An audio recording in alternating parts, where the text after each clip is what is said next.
Here you go. Is my screen visible? Yeah, yeah, it is visible to us. Okay, Go ahead. so yeah, I'm supposed to give a presentation on business ethics, and to make this presentation, I consulted these resources. Um, so first, let's start with what is a business ethic. So ethic refers to some moral principles, and a moral principle is a guideline uh, that uh, allows people and businesses to do something. So, for example, it ultimately determines what is right and what is wrong. So, according to people and businesses, their principles and ethics might vary because something that I consider right might not be considered right by someone else. You know? So one of the example is unsafe working condition for workers is unethical in any business.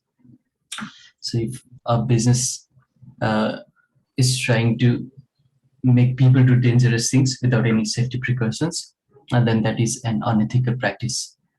Uh, so that is business ethic. So it ultimately determines how a business interacts with their customers, their employees.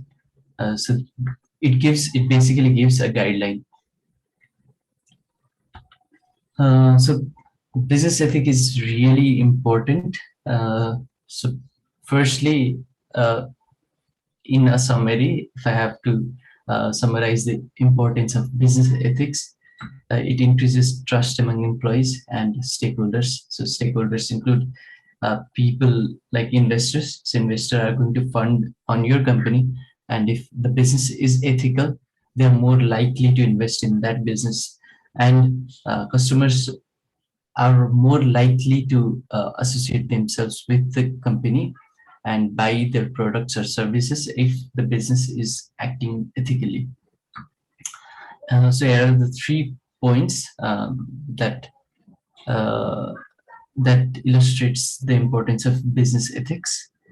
So now in next 3 slides, I'm going to explain each of them in detail.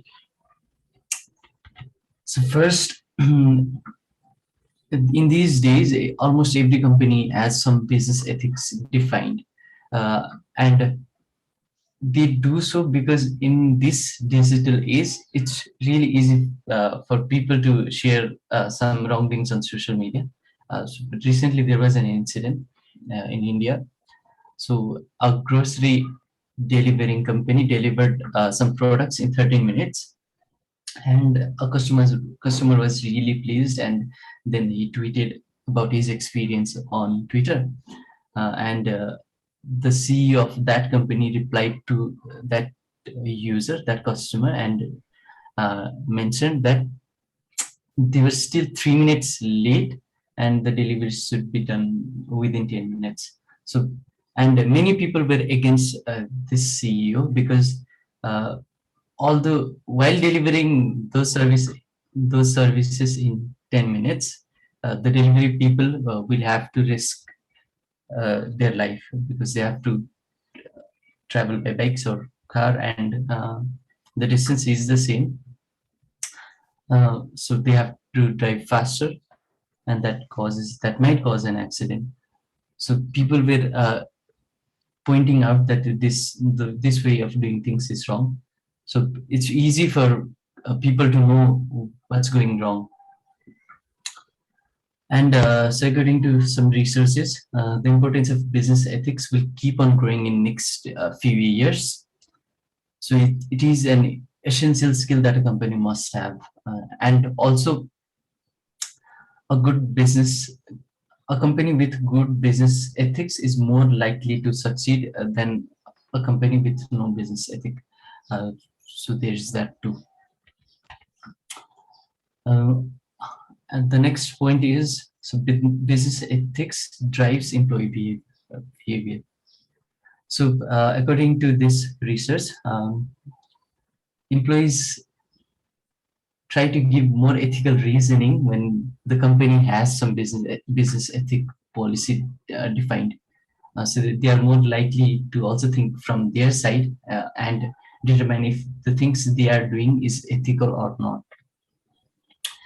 And because of that, they motivate this company motivate their people to perform their roles with honesty and with integrity. So, and ultimately, how employee works in a company is going to determine how the company is going to perform. So that is more likely to increase sales and make the business more profitable. So a, a company with good business ethic will have influence on their employees to act more ethically. So business ethics benefits the bottom line. So firstly, business ethics, a company with good business ethics is going to be more profitable. And according to various resources, ethics program can reduce losses to companies. So companies with questionable ethics will also experience decrease in stock prices and partnerships. So investors and people fund the company. They are not likely to invest in businesses that have questionable ethics. And half of US customers say they no longer buy products and services from companies that they consider to be unethical. So if losing a customer is going to make the business less profitable. So having good business ethic policy is really important for a business to survive. So in conclusion, business ethics is very important for companies. They improve profitability and also improve customers' relationship, and this will result in the company to survive for longer and also make more money. And also customers are more likely to associate themselves with businesses that have proper business ethics. And according to various researches, among 3 in 10 people, 10 customers, they defend the company on social media posts if a company is acting more ethically.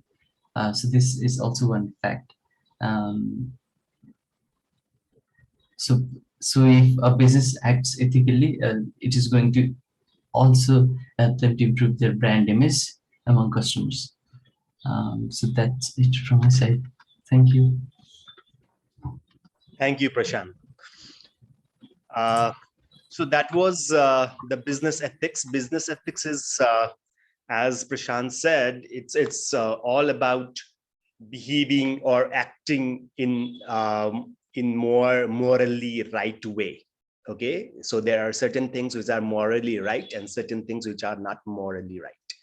So you as a business have to choose only those activities. You have to perform your activities, your business activities in such a way that they are morally acceptable. So when we talk about business ethics, it is about your treatment to your employees and how you treat your customers at large. Okay. So he started his presentation with the safe working environment for the employees.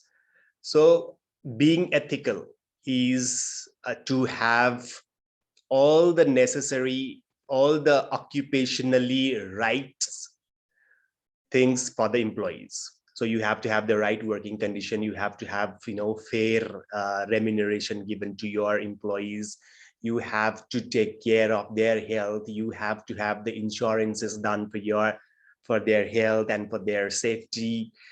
And you should also have no discriminatory. You have to have zero discriminatory policy in the organization. So be it on the basis of gender or be it on the basis of caste and culture, you should have any discriminatory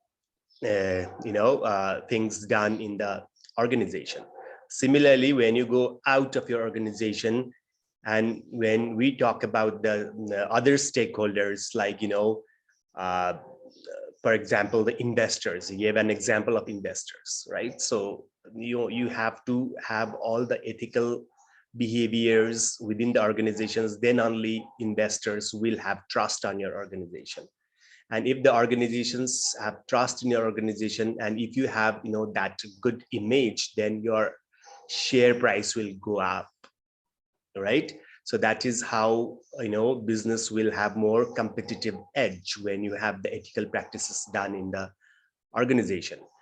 Similarly, other stakeholders are the customers. So you have to be ethical to customers. You should not be actually, so in course of marketing your products, we quite many times we see the marketers or the firms uh, actually not telling the truth to the customers, for instance. So you have to be very true to the customers, and you should not be lying to the customers. So that is being ethical. And you should avoid all those inferior quality raw materials being used, yeah, and the hazardous substances used in the food products, for example, or in the cosmetics. So if you should also be treating the customers ethically. So there are other stakeholders as well. For example, public. So you should be doing all these corporate social responsibility related activities, and that is being ethical to the public. So you as a business organization have many stakeholders who are your inside stakeholders and outside stakeholders. So while running a business, you have to have ethical treatment to all the inside and outside stakeholders. Once you have uh, and that was a very good example given by Prashant. The Abachaini, people are competing on delivery time. Our pizza or fast food or particularly fast food or they commit that your order will be delivered in 30 minutes or 25 minutes. Kasaiले त्यसैलाई फेरि 10 minutes भन्दाखेरि that becomes a very, very unethical treatment towards the employees, because they have to risk their life to have the products or goods delivered in 10 minutes or committed 2 minutes or so that was what happened, like पहिला सुरुमा अझ fast food when this Domino's and Pizza Hut, they came into market, they had all these competition in delivery time. If Pizza Hut ले चाहिँ के गर्यो एउटा भने they had this campaign called Bara nahi to tera भन्ने campaign ल्याएको थियो हैन. If not delivered in 12 minutes, if the pizza is not delivered in 12 minutes, then the pizza will be given for free. So those sorts of competitions were there, and that was a very good example of bikeहरुमा जानु पर्छ हैन, delivery boysहरु, and they have to risk their life for that marketing stunts. So that's why you have to be treating all the stakeholders, including your employees, your customers, your investors, and the public at large ethically, and that will actually make your business sustainable and survive for longer and will be competitive in the long run. So that is why ethics is very important. Other employees also have to be very ethical. कतिको employeesहरुले चाहिँ नि के गरिरहेको हुन्छ भने, if you just have these cultural orientations within the organizations or organizationमा चाहिँ नि यो culture बनाउनु पर्छ ethical practices भनेको. Otherwise what can happen is people, the employees might also get into unethical behavior, like they might be sharing your business secrets with your competitors.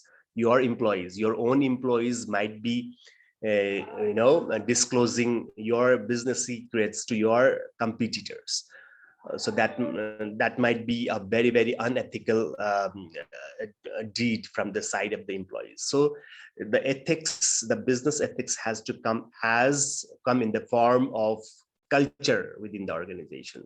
So everybody is doing only morally right things in the organization.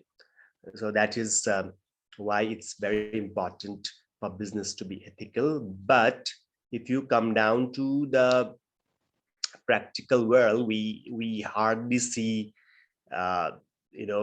pure business ethics. Practically they are doing all these fake commitments or marketing ko lagi, which might not be true. And they are in the name of competition, they are putting the customers at risk. So when we look into the practical businesses, we see a lot of unethical behaviors done. But when you have these unethical behaviors, it might work for a short run. But if you're looking for a longer period of time for sustainability, business ethics is important. If you abide by, or if you have this ethics as your culture, then in the long run you will win. Okay, so that is the importance of business ethics. Now let's continue with what we were doing in the last class. We were in the unit planning, I know, and we said that there are different approaches to planning, and we said that it's a top-down approach is there. So when you are planning for your organization, there are 4 kinds of approaches that you can take up. One is the top-down approach, where we said that all these goals are set by the top management. Okay, the top level management will set the goals, and they will have all the activity chalked out to achieve that goal, and that plan is then sent downwards to the lower levels for implementation. So that is one approach you can take for planning. Another approach is bottom up, where the lower level employees, they actually make the plan, and then that plan is sent to the top for the approval by the top level management, and then it will go for implementation. That is the bottom up approach. In participative approach, both the top level management and the lower level management, they sit together and the planning is done. Okay, so that is the participative or management by objective kind of approach that can be taken to plan for your business. Another approach is the team approach, we said, where we can have a team or task force formed. The task force will include all the important people. For example, the department heads, or you can form a task force or a team to formulate the plan, and that plan formulated by that team will be approved by the top level management, and then it will go for implementation. So these are the 4 different kinds of approaches that we can take, and we also tried. We have to analyze. So whenever you have these options, you as a manager always has to take a decision. Approach, then you also have to see, you have to critically analyze which approach would be the best approach for your planning purpose. Top down भयो भने चाहिँ नि के हुन्छ भन्दाखेरि top level managers, they have visions, they have long-term visionary capabilities, they are more intelligent, they are skilled in formulating plans. That is the advantage of top-down approach. They will have done all the environmental analysis, they are aware of all the global and local environment, and that's why the plan that the top level management would make would be in line with the environment that the business exists, and so that might work. But on the other hand, when the top level management makes the plan and is sent down for implementation, then there is a problem of ownership, because the lower level people, they actually are not involved in formulating plans. So whenever you are not part of anything, then you kind of lose ownership in that, and the implementation might not be that effective. त्यस्तै bottom up approach मा चाहिँ नि people at the bottom level or the lower level, they are more aware of the practical issues. Excuse me, sir. Yes. हजुरको camera अन गर्नु मिल्छ sir? Camera अन गर्नलाई audio सुन्दाखेरि चाहिँ अलि कन्सन्ट्रेट भएन के हजुरको क्यामेरा पनि दिए फेस एक्सप्रेसन देखियो ह्यान्ड मुभमेन्ट देखियो भने चाहिँ अलि कन्सन्ट्रेट हुन सकिन्छ. Okay, just give me a second, eh?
Okay, so that is another approach that we can take for planning, right? Bottom up approach ma chahi ni the lower level people or the lower level employees or the managers, they are more aware about the issues, the practical issues that they face. So in terms of planning, they are aware about the issues, whereas the top level management, they are aware about the macro environment. At the bottom level managers, they are more aware about the micro environment. So the plans that they would make would address all the issues that are there. And so that's why, the plans that they would make would be more practical oriented. And also they will have ownership. When they, formulate the plan, they have the ownership on that. So when one has ownership on something, then, implementation of that would be more effective, as opposed to, what happens in the top-down approach. Right? So that is the advantage of bottom-up approach. Participative ma chahi ke huncha bhandakeri, as all the levels of management are participating in formulation of plan, then there might be the problem of coming into consensus. Okay? So when a lot of people participate, then there are always situations where people agree to something and disagree to something. So it becomes very difficult for all the people, all the participants to come to consensus. And that's why this participative is very good in terms of all the issues will be brought up and all the relevant stakeholders taking part in that, the plan formulation, will uncover everything. All the issues will come up. All the new ideas will come up, but there is always the risk of not coming to consensus. So might be a very time-consuming process when you have this participative. But the very strong advantage of this is when you have participation, then that is actually the democratic approach that you take. And when you have any democratic approach, then ownership is there, then there is, all the issues being addressed. This is very good, but only the disadvantages might be, very time consuming, and the consensus आउनमा चाहिँ अलि problem हुन सक्छ in participating. Team is actually a very, it's a middle way approach of participative, where you do not actually do not have the participation of all the managers and all the people, which might be very time consuming, but you can have representation of each unit and each department, and one representative from each unit coming to the team, and then also addressing, whatever issues they have in their unit or their departments. They can just form a very, a smooth working smaller team, rather than, when you have the participative approach. A smaller team can come to the consensus more quickly than, when you have all the people having, large participation of the people. So you can form a team which, which has the member from all the relevant units, and when they this team forms the plan, or when this team formulates the plan, then, all the issues of each unit, each department, they are brought on the floor and are addressed, but it is less time consuming than a participative approach. So that approach can also be taken. So it has got its, these four approaches have its own advantages and disadvantages, and that's why it's the manager's job to choose, which approach to take, so that, your effective implementation of the plan is possible. So that those are the approaches that we can take. Let's see now the how planning is done. We'll look into the process of planning.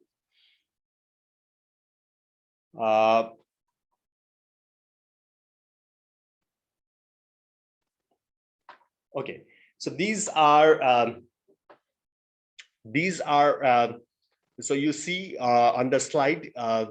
These are the steps that are involved in planning.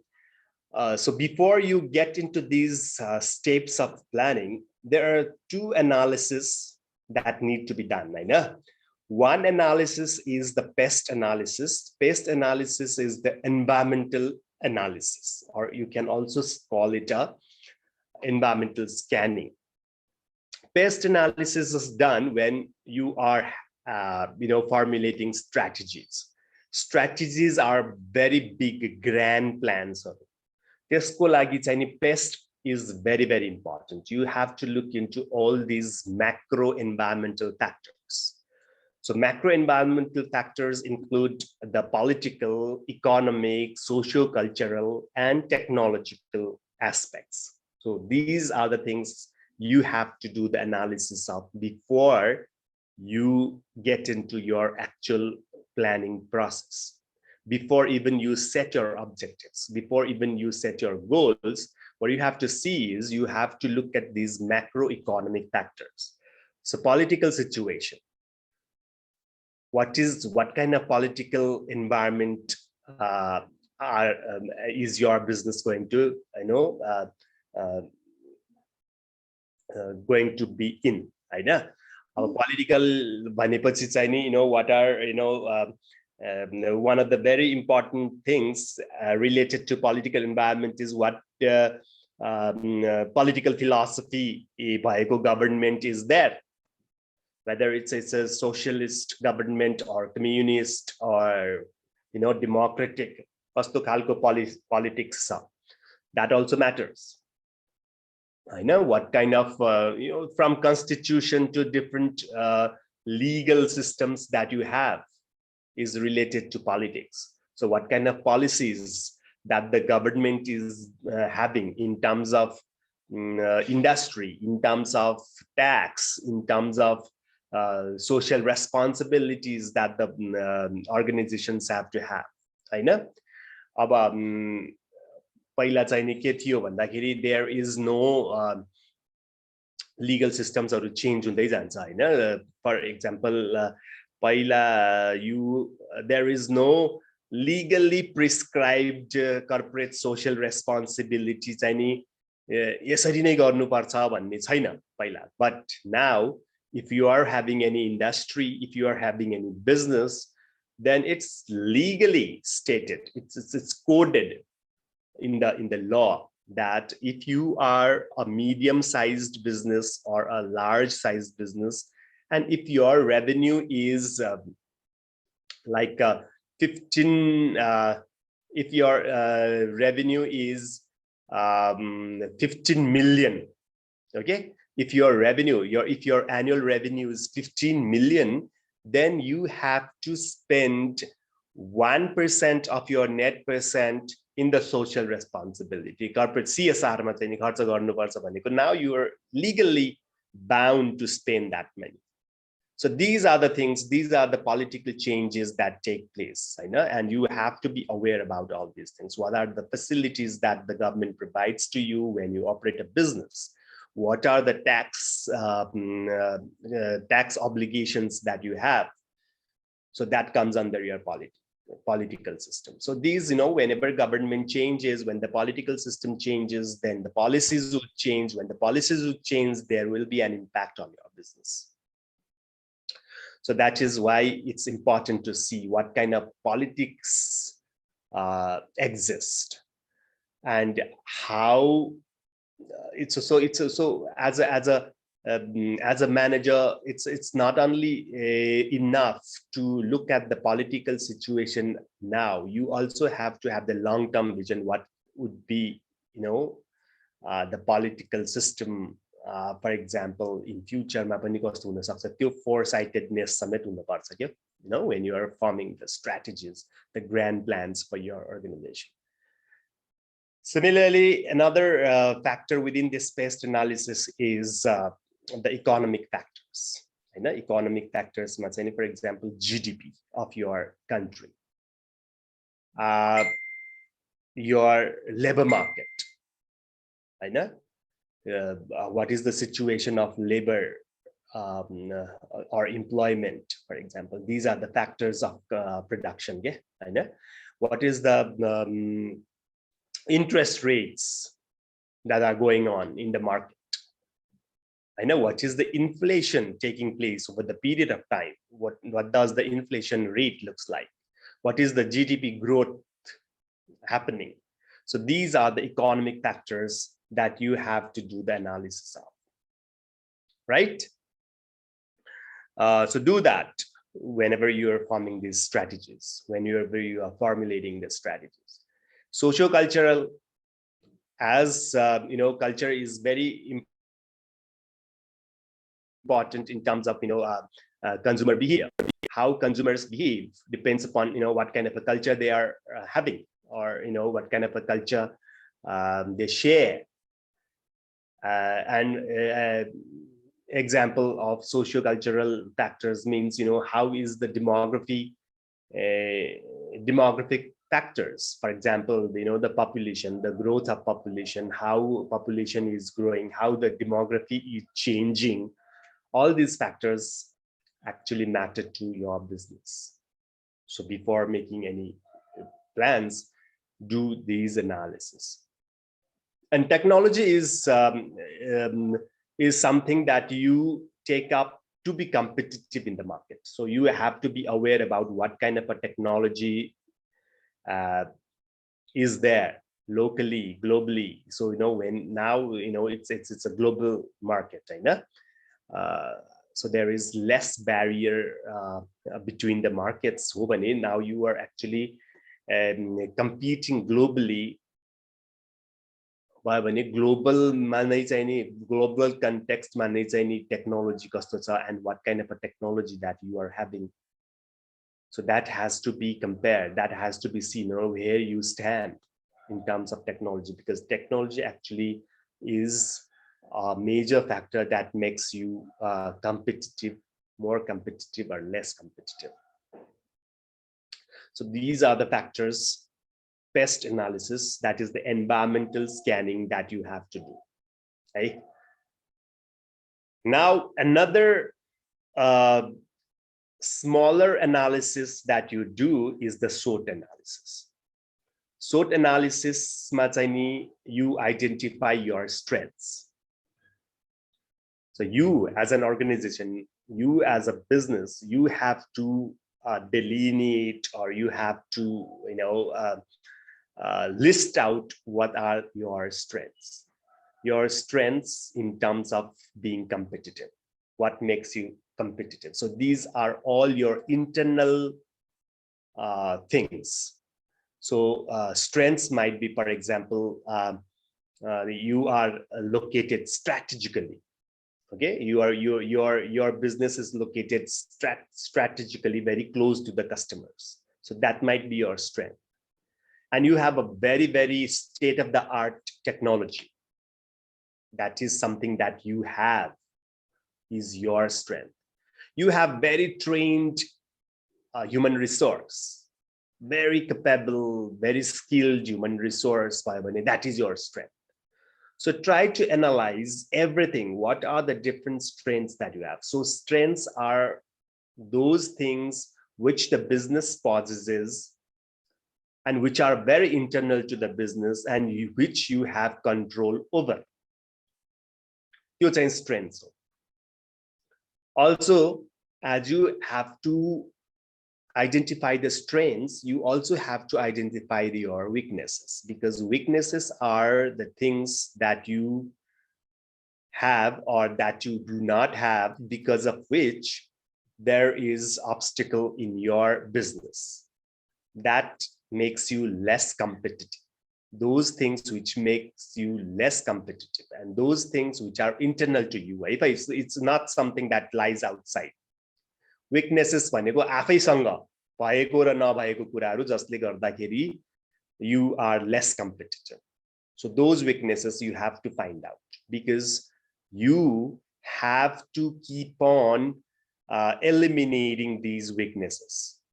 If you have certain weakness, try to find a solution to that, so that those weaknesses are not there, because those weaknesses always come as obstacles in your business, in your activities. So try to find out the weakness. Weakness is, for example, you have a very primitive technology. You do not have that, advanced modern technology, and that is your weakness. And your organization has very frequent employee turnover. That is your weakness. For example, about आफ्नो वर्कर्सहरु हुन्छ अनि उनीहरु छिटो चाहिने त्यो organisation छोड्दिने, फेरि you have to hire new one नयाँलाई hire गरिदिसकेपछि then again you have to develop them, train them, हैन? So that becomes a very costly process for the organization, and the employee लाई चाहिँ turnover गर्ने unmotivated employees छ that might be your weaknesses. So try to list down all the weaknesses that your organization has. So why you have to identify the weaknesses is you are now required to actually reduce or eliminate those weaknesses. Similarly, try to find out the opportunities that you have. Now, opportunities or strengths ma chahi ke farak huncha bhandakeri, strengths are those positive things that your organization has, that is your internal possession. Opportunities are those favorable factors that lie outside, so that you do not have any control over those factors. Whereas you have control over your strengths, you do not have control over opportunities. Opportunities are those factors which are there and you do not have control over it, but they act favorably favorably to your business. Those are the opportunities. Opportunities might be, for example, government has come up with a policy of no tax for sales of up to, let's say, 1 million. 1 million सम्म चाहिँ सेल्समा tax लाग्दैन भन्यो भने this is something that it is not internal to you, that is external to you, but that is a favorable, that is an opportunity for you. Okay, so now you do not have to pay any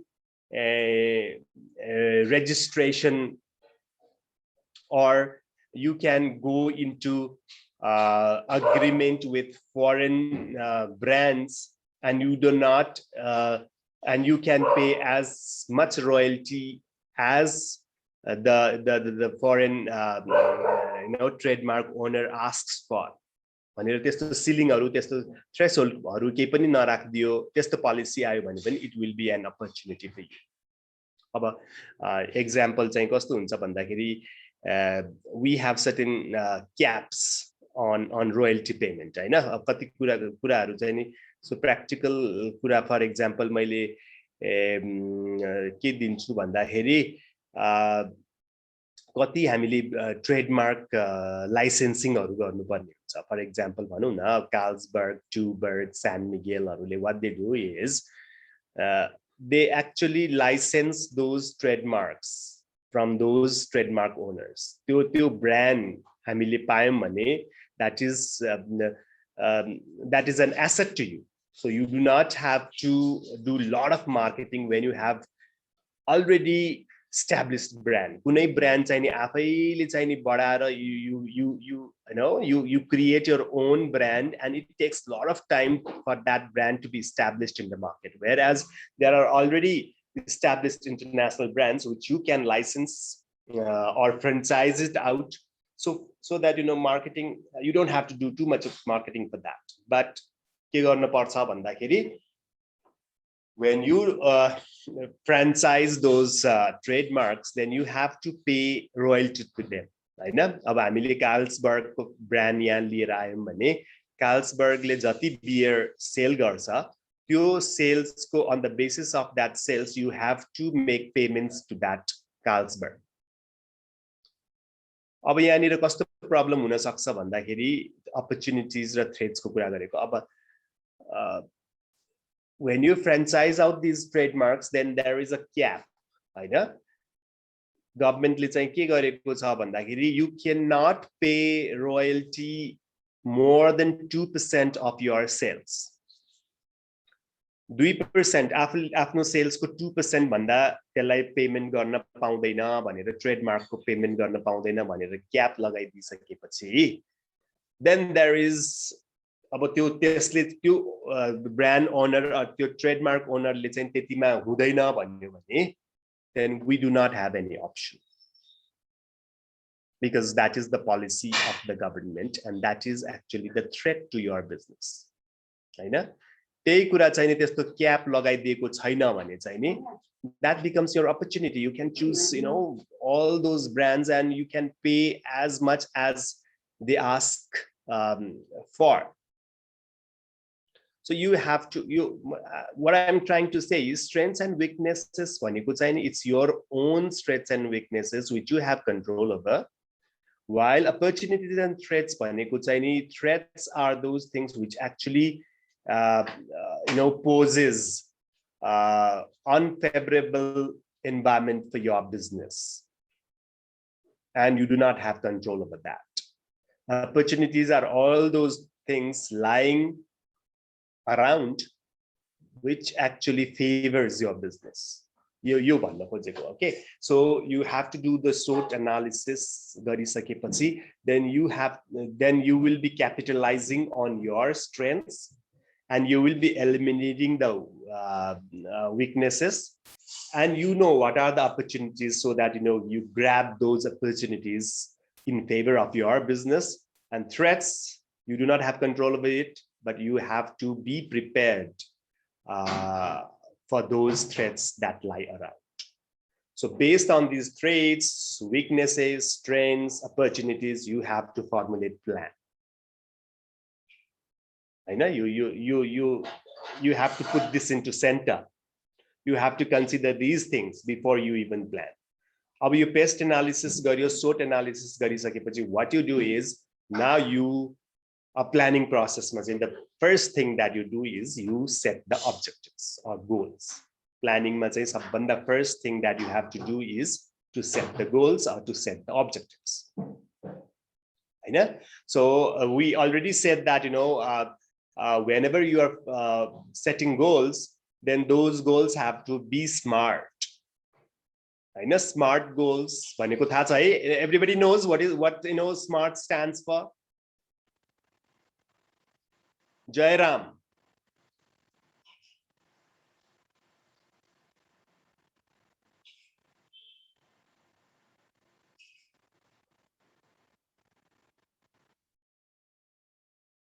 Jairam, you there? Yes, sir. Okay. So whenever you set goals, those goals have to be smart. Goal setting. So just if you recall what we said, what SMART stands for. Here, you smart. What does SMART actually mean?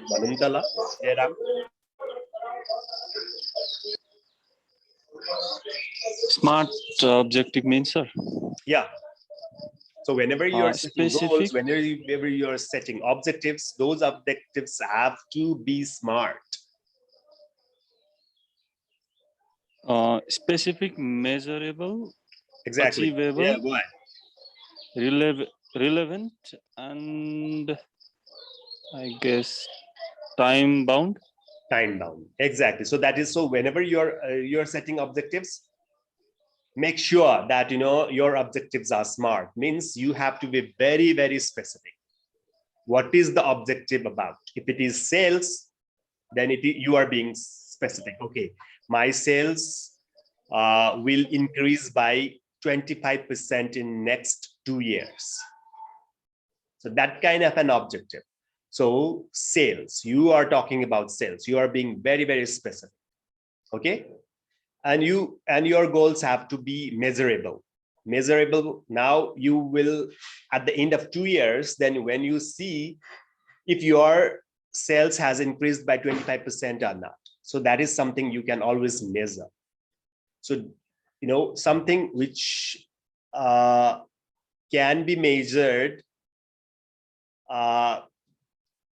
can be controlled. Okay, so you always have to make sure that whenever you are setting goals or formulating objectives, it has to be measurable. And whenever you are setting goals, those goals have to be realistic. It doesn't mean that, I'll increase my sales by 1,000% in next 2 years. It might not be realistic. So whenever you're setting goals, those goals should be such that, they are achievable. They have to be realistic. Don't set unrealistic goals, which you cannot achieve in the future. So achievable realistic that is R. So A stands for agreed upon. So whenever you are setting objectives or goals, all the important entities or all the important stakeholders, they have to agree on that. If you set goals which are not agreed by the stakeholders, then it will be difficult to achieve that goal because people have still not agreed to that. If everybody has agreed, then everybody owns that. When everybody owns that, then the implementation is possible. So that has to be agreed upon, and the goals have to be realistic. And the T stands for time bound. So whenever you are setting goals, give it a timeline. So by this time or by the end of this is what we are supposed to, that this is what we are going to achieve. So that is being smart. About objectives are, so after doing environmental scanning, after doing this SWOT analysis, then set the objectives. I know. So we said that plan is something that we make for the future. So plan भनेकै future oriented हो. We are doing it for future. हैन पछि के गर्ने भन्ने नै plan हो. So that's why you have to also develop premises. Premises भनेको चाहिँ नि what would be the you have to make assumptions about the future. मेरो sales यति हुन्छ, government को rule यो हुन्छ, tax यति होला भन्ने, all these things are the premises that you make for your future. Develop गर्ने त्यो premise develop गर्नु पर्छ. So the factors that would be, so that's why it's very important that you forecast things. अब population चाहिँ नि 5 वर्षपछि यति बढ्छ हैन, हाम्रो GDP growth यसरी move भइराको हुन्छ. All those things that will happen in the future which you have to forecast, and that becomes the premises for your plan. त्यस्तो हुँदाखेरिको लागि बनाउनु पर्यो नि त plan Hahn. So that's why forecasting is important. So set premises, set future premises. So when you have those future premises, now then what you will do is you will identify number of options to achieve that goal. अब यो मेरो goal हो, त्यो achieve गर्नको लागि चाहिँ नि what are the things, what are the options I have to be there to achieve that goal. Okay, so you try to find out number of ways to do that. So number of ways means number of alternatives. कसरी चाहिँ त्यो goal achieve गर्ने भन्ने, take out the alternatives. And those alternatives haru aisikeपछि, your job as a planning is to also evaluate those alternatives. Do the analysis, do the evaluation, because you have to select the best alternative or alternatives out of the options that you have. के options हुन्छ, कसरी जान सकिन्छ, all the courses, all the possible courses of action that you delineate, and out of those you select, upon evaluation of those alternatives, the best one. Okay. And another very important thing is, now you have the alternatives and you have done the evaluation of the alternatives and selected the right alternatives for you. And for that, what are the different resources? Resource allocation is very important. Only if you have proper resources in terms of technology, in terms of human resource, in terms of financial resource, then only your plan will get implemented. So identify the resources. Once you have identified the best option for you, identify the resources that would be required to implement that. So resources in terms of human resource, in terms of technology resource, in terms of material resource, in terms of money resource, identify those resources. Okay, because without resource, planning will not be implemented. So identify the resources. Now, once you have identified the resources, you now chalk out all the tasks and the activities that you will carry out. And that this is also the establishing task is also called the action plan banaउने अब त्यसपछि. You have to make the action plan. The plan which clearly tells you what are the tasks that you are required to do, what are the resources that would be required to perform that task, and who would be responsible to carry out those tasks, and by when those tasks will be completed. So all these things you put into form of plan of action भन्छ त्यसलाई action plan भन्छ त्यो action plan मा चाहिँ नि you will have activities on one column एउटा column मा चाहिँ you will have all the activities that you would carry out and against each of those activities then you assign the responsibilities. Who will perform those activities? Who will perform those tasks? And in order to perform those tasks, what are the resources that would be required? Whether it is material resource, financial resource, human resource, you allocate those resources for that activity to be carried out. So, and then again, give them or bind them by certain timeline. यतिसम्ममा गर्नुपर्छ भनेपछि. So that becomes your action plan. अब action plan गरिसकेपछि another one thing that is needed is control गर्नुपर्छ त्यसलाई त्यो activities लाई control गर्नको लागि you have to have the tracking system. Hahn? What happens is you have the plan, so these are the activities that you have to perform with these resources by this time. भनेर गइसकेपछि then you have to have the monitoring system to see if those activities are being carried out as planned. So your plan is the standard to compare with your actual action. Actually के भइरहेको छ त्यो चाहिँ plan सँग compare गर्ने.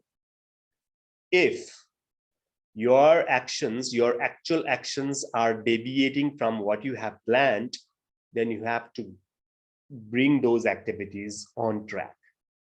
You have to do it as planned.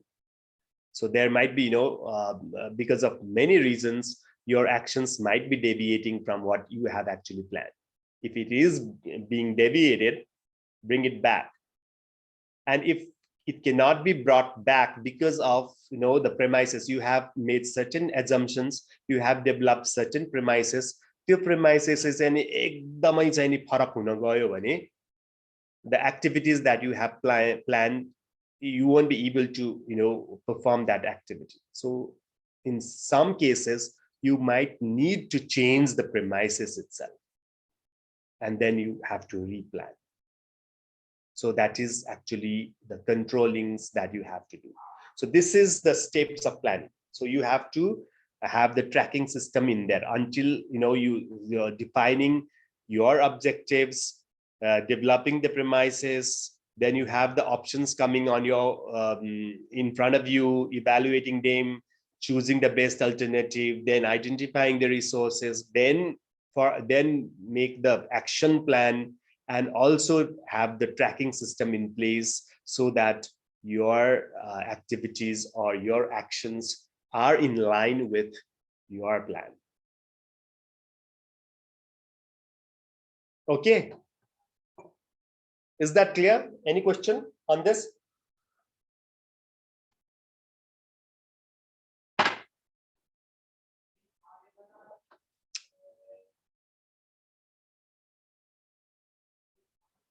No queries, nothing? No, sir. It's clear. Okay, so that is the general step of planning. And so when we talk about the strategic planning, it's the broad plan, it's the grand plan. Corporate grand plan. It's not only goals and objectives that you set. What you have to also have is vision, mission, values, or so otherwise it's the same process that you carry out. Whether it is strategic planning or planning in general, you follow the same steps. But here, when you are making the strategic planning, then the bigger goals, which are called the vision, mission, and values, also have to be formulated. Otherwise, the steps are you have to, first, apart from objectives and goals, you have to also have the mission and vision done, then the external environment analysis, SWOT analysis, then you have the alternatives found out, then you have the strategy formulation is actually the action plan, then you implement it, and evaluation and control has to be there as it along with implementation. The evaluation or control it has to go together with implementation process. This is how the planning is actually done and also implemented. So vision, mission, values, goals, it's the differences, right? Let me now let you speak.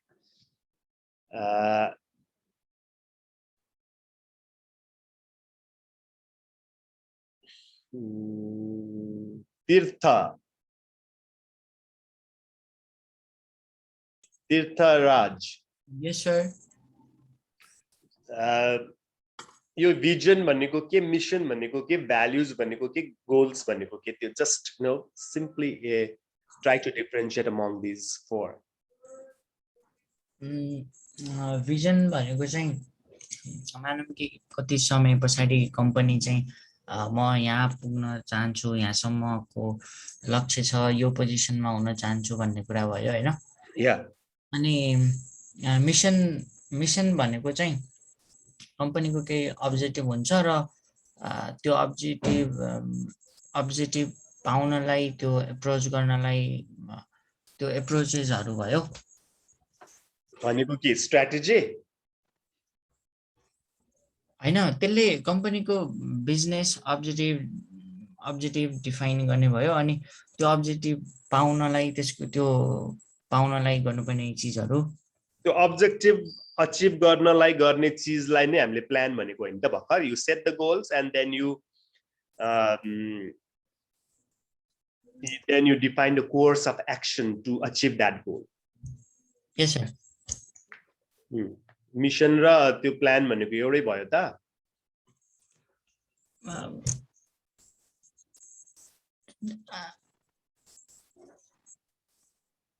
Mission भनेको चाहिँ कम्पनीको propose जस्तो होइ।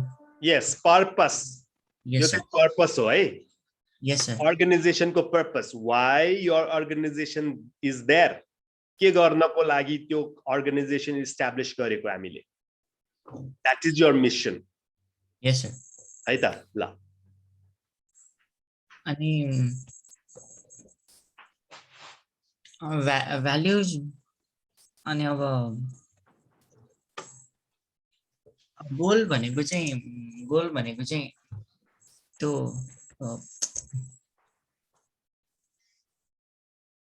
Values भनेको चाहिँ के चीजले चाहिँ हामीलाई अगाडि बढाइराख्छ त्यस्तो कुराहरु भयो।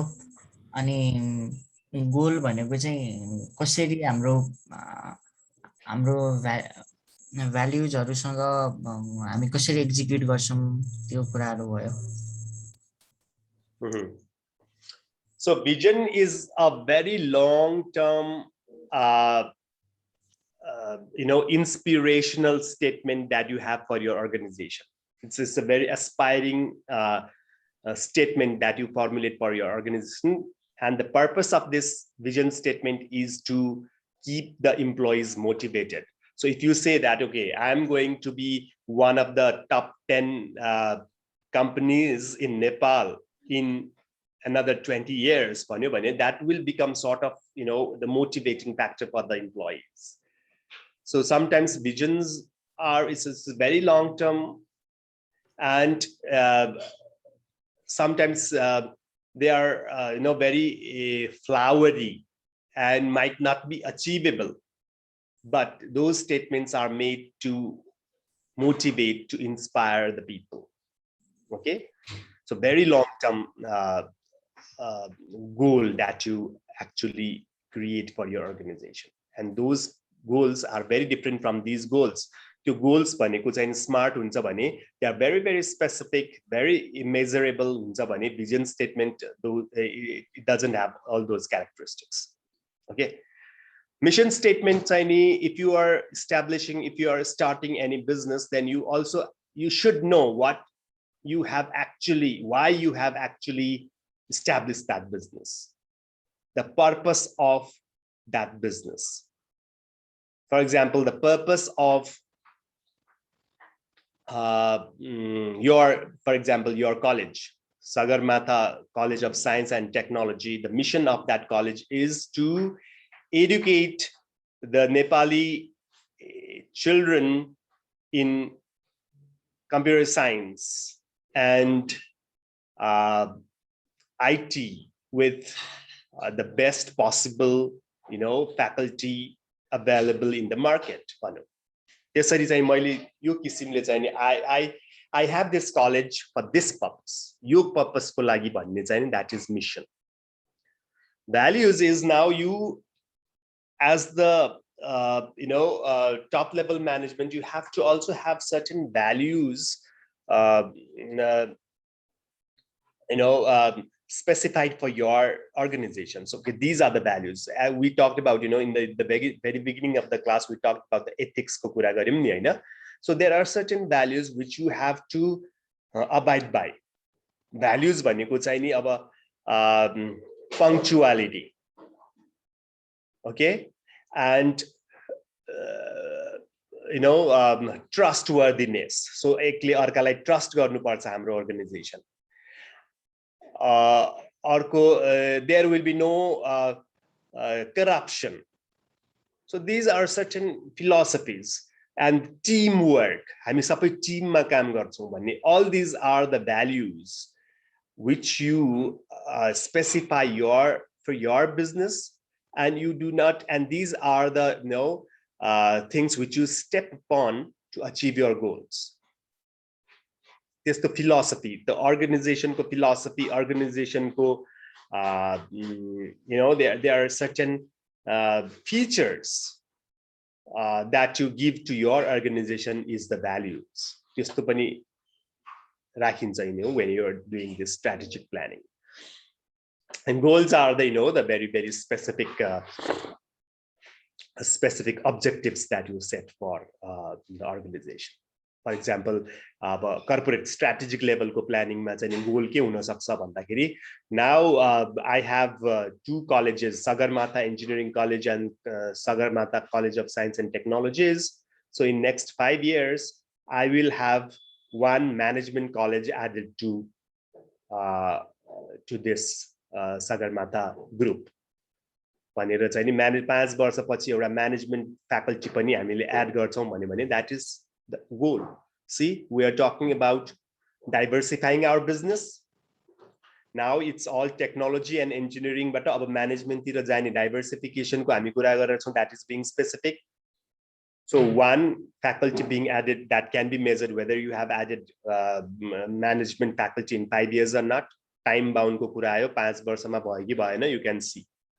Okay, so that kind of objectives that you set for your organization ma त्यो level ko planning चाहिँ strategic planning ho. It's very big planning. So whenever we talk about adding businesses, diversifying the businesses, you set sales ko targets haru rakhne,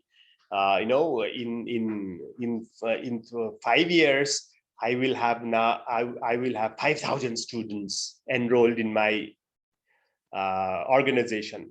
So those bigger goals that you set for your organizations are called the strategic goals, and this planning that you do for your organization is strategic planning.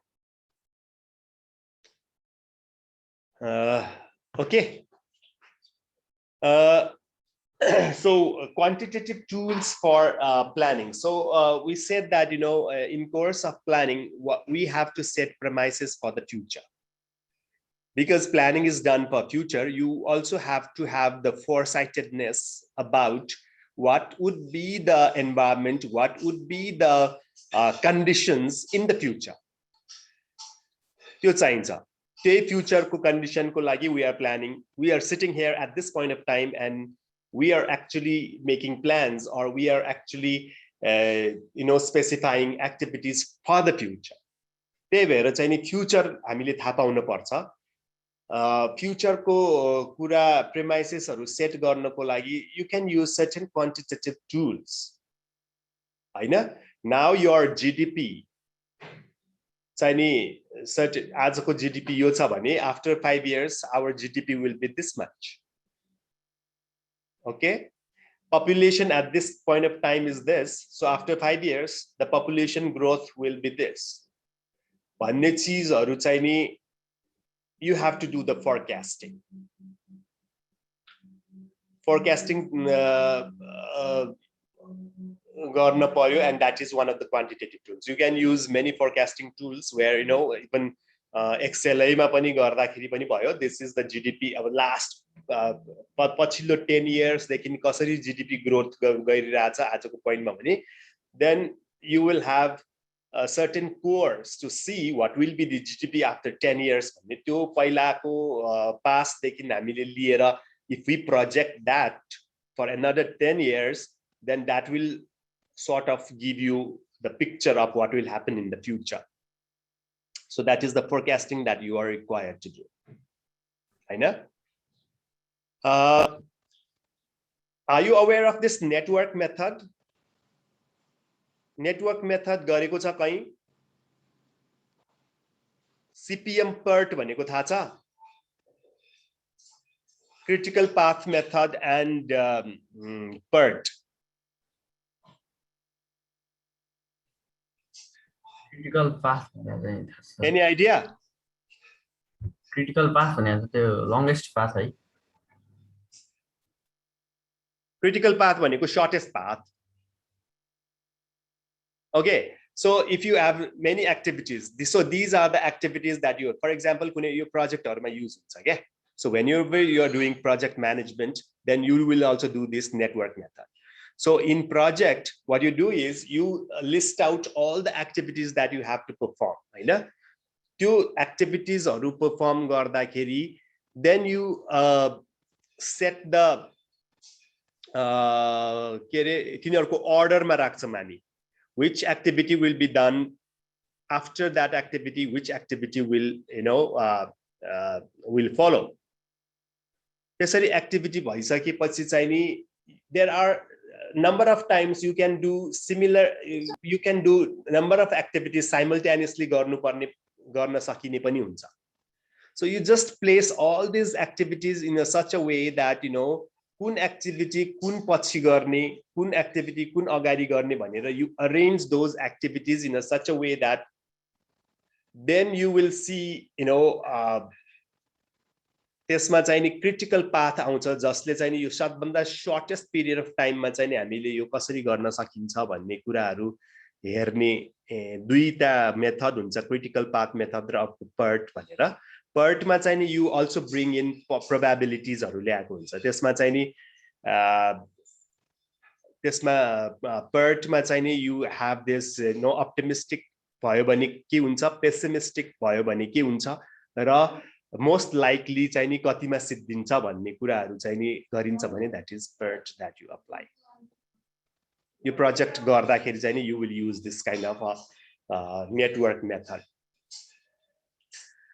Break-even point method भनेको चाहिँ, you know what is break-even point? Manish?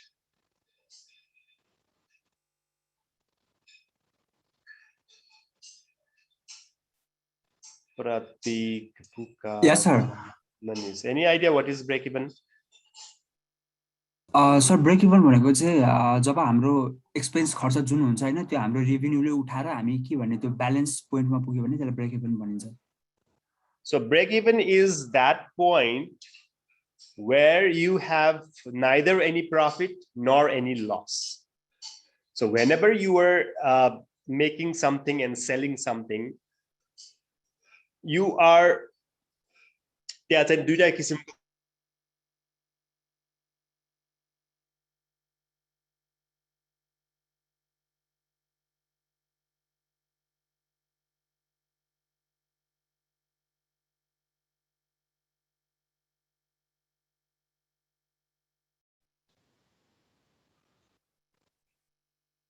Pratik.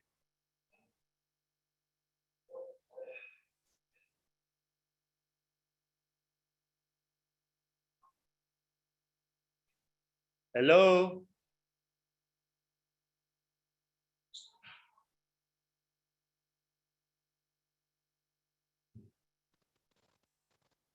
Hello.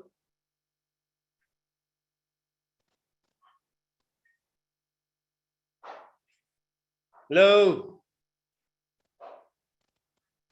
Yes, sir. Yes, sir. I think we just have Pratik- 1 minute. Pratik has done presentation earlier.